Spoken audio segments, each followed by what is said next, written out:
Sariel's absence had weighed on the party for some time, ever since he vanished on the journey from Old Owl Well. One moment he was walking behind them on the trail, the next he was gone. It was only later that they discovered the strange circumstances of his disappearance. In truth, Sariel found himself slipping from reality, his vision fading to black as though the world itself was blinking out. At first, he assumed it might be another vision from Selûne, the goddess whose voice he sometimes heard in moments of crisis. Yet this experience felt darker, more ominous. When his sight returned, Sariel was alone in a broad, partially excavated cavern.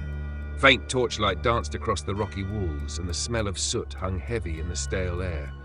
Some distance ahead, a small campfire cast flickering shadows across a dwarf who sat on a low boulder. Sariel called out, but the dwarf did not respond. Indeed, it seemed the dwarf could not even see him. Footsteps echoed behind Sariel, and he turned to see a dark elf, clearly a drow, walking toward the dwarf. The drow, initially oblivious to the dwarf's presence, froze when the dwarf himself sprang to his feet and demanded to know the intruder's business. What happened next unsettled Sariel deeply. The drow warped before his eyes, sprouting spider-like limbs and scuttling up the cavern wall. The dwarf fired a crossbow bolt, knocking the drow to the ground, but the moment the dwarf advanced, the drow pounced, subduing him with monstrous legs. Sariel tried to intervene, but his body felt unreal, disembodied. All he could do was watch helplessly as the dwarf slumped under some vile poison, and the drow withdrew into deeper tunnels. Shaken, Sariel followed, moving through a passageway flanked by minecart rails. It bore the telltale signs of dwarven craftsmanship, though it was old and eroded. The drow pushed forward, only to be startled by a strange, oozing yellow slime that dripped from the ceiling in pursuit. Fleeing the slime, the drow darted around the corner. There, he abruptly spun around as though looking straight at Sariel, and then Sariel's vision went black again. The next thing Sariel knew, he stood in a forest clearing at night. He recognized his companion's camp, though they did not see him. Taven looked agitated, pacing the perimeter, scanning the shadows with that same uneasy vigilance he often showed when suspicious of hidden eyes. Sariel called Taven's name, but Taven gave no sign he could hear. Moments later, Taven took flight, soared overhead, then returned to the ground, heading toward Eluin's tent. Sariel watched with mounting confusion, wanting to speak but unable to bridge the divide between himself and his friends. Then everything went dark once more. When his sight returned, he found himself on a small rowboat, bobbing gently along a wide river. This time, Taven, Rowan, and Eluin were fully aware of his presence, startled but not entirely shocked given Sariel's history of bizarre disappearances. The two hobgoblins, Tonka and Zog, gawked at him. 3 Neverwinter soldiers, Captain Dane Harrowmark, Sergeant Aldrich Vane, and Corporal Gregor Dern, reached for their weapons before realizing who he was. The river water lapped against their boats, and the faint silhouette of the Neverwinter forest lay ahead. Sariel recounted his visions, telling of the drow with spider legs and the hapless dwarf. Though his companions were puzzled by the story, they had seen enough peculiar events to keep open minds. In turn, they explained how they had come to be travelling by boat, how they had passed through Neverwinter at Lord Neverember's invitation, and why hobgoblins now accompanied them. Tonka and Zog had pledged to guide them to Cragmore Castle, at least initially. More recently, the group had decided to divert to Thundertree to consult with a druid named Rydoth, someone rumoured to know the surrounding lands well and possibly provide additional insight into Cragmore Castle. The day passed in relative peace. The group rowed steadily upstream, the tree-lined banks gliding by. By late afternoon, they reached the forest's edge, pulling their boats onto a narrow shore. There they glimpsed what appeared to be a ruined settlement a couple of miles inland. Rising above the broken rooftops, a central tower stood like a watchful sentinel. They guessed this had to be Thundertree, though it looked far from welcoming. Securing the boats, the party decided to press forward despite the approaching evening. The sun dropped low, and clouds churned overhead. Within an hour, they stood at the outskirts of Thundertree's crumbled houses. Rain began to fall, pattering against blackened timbers and half-collapsed walls. The air reeked of sulphur, an acrid tang that stung their noses. Twisted vines and creeping moss covered the wreckage, giving the place an eerie, half-swallowed look. Tonka and Zog balked, refusing to enter. They reminded the adventurers that their arrangement involved Cragmore Castle not venturing into cursed ruins.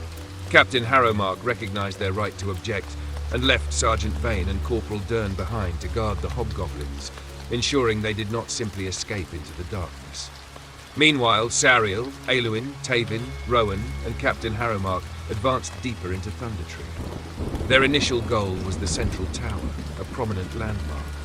However, they stumbled across a building whose dangling sign depicted a prancing horse holding a flagon of ale. A tavern or inn, presumably. Rowan, curious, quietly slipped inside to investigate. The interior was strewn with toppled furniture, broken glass, and rotting beams. Shadows flickered through the gloom, and a cluster of gaunt figures with ashen skin stood behind an overturned counter. Though they appeared half dead, Rowan noticed they still breathed, albeit unnaturally. They had not yet noticed him. Tavin joined Rowan, both moving with careful silence, hoping to glean some clue about these strange inhabitants. Sariel lingered at the door, sensing something foul. Unfortunately, Rowan stepped closer, and one of the creatures snapped its head toward him, instantly shrieking. The undead-like being lunged, knocking Rowan flat on his back. Aluin and Captain Harrowmark rushed in. Tavin's fists lashed out, striking with lightning speed. Sariel unleashed divine magic, forcing several of the undead to recoil in fear, cowering against the far wall. Each blow rang out in the musty darkness, and soon the creatures lay in heaps across the ruined floor. Rattled by the presence of these monstrous beings, the group decided not to linger. They regrouped at the town's entrance. Sergeant Vane, Corporal Dern, Tonka, and Zog noted their alarmed expressions, but the party simply explained that the place teemed with horrors. As rain drummed on broken rooftops, they took a brief rest, catching their breath and tending to Rowan's bruises. During this pause, a woman approached from a side street, hooded against the rain. She introduced herself as Rydoth, a druid of the Emerald Enclave, and demanded to know why they had entered Thundertree when warning signs were posted on the main road. Surprised, the group explained they had arrived by boat and missed any signs altogether. Rydoth seemed frustrated, but was willing to help once they admitted they sought Cragmore Castle. She announced that she knew the castle's whereabouts better than any hobgoblin might, but she had a request of her own. A young green dragon had taken up residence in the central tower. Its malevolent presence drew a sinister group of cultists who worshipped dragons, further corrupting this already blighted town. Rydoth wanted them gone, either persuaded to leave or forcibly removed.